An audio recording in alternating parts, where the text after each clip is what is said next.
Hello, what's up guys? Good morning.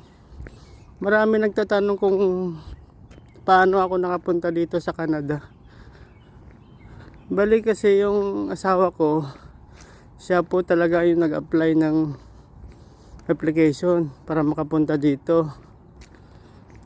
Kasi ano siya, caregiver. Ngayon, nag-apply siya. Bali galing na siya ng Taiwan. May experience na siya sa Taiwan 6 years, tapos sa Japan almost 2 years. So after siya nag-Japan, nag-ano na siya, apply na siya dito sa Canada. Bali nagbayad po kami ng consultant, kumuha kami ng consultant, nagbayad kami, tapos yung consultant po yung nag-process ng papers. Every time na mag-aasikaso ng papers yung consultant, nagbabayad kami ng dollars yun. So dapat pag nagpunta kayo dito sa Canada, may pera talaga kayong nakahanda. Yung nagastos namin, lahat is kulang ng 500k yung nagastos namin. Balik kasama na yung doon, ticket. Yung ticket kasi namin mura lang.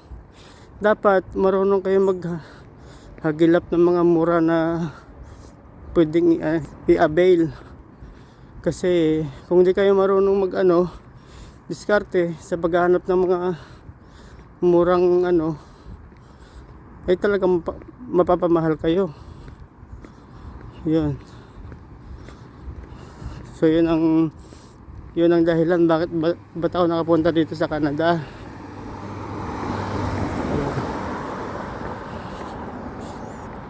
Dahil sa aking asawa, siya yung nag-apply. Kasi yung caregiver guys, madali siya makapunta dito sa Canada. Oo, madali siya makapunta. Tsaka ang importante sa lahat, may pera kayo panggastos. Yun ang primary talaga. Oo, kasi pag mag-agency kayo, apply sa agency, matagal kasi guys pag agency. Tsaka hindi mo alam kung kailan ka makakaalis, kasi mag-aantay ka ng job order. So yun sa amin guys, halos 2 taon din kami bago na nakaalis simula nung nag-apply kami. Almost 2 years din.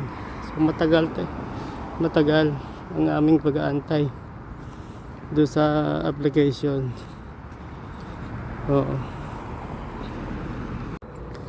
So yun guys, thank you for watching.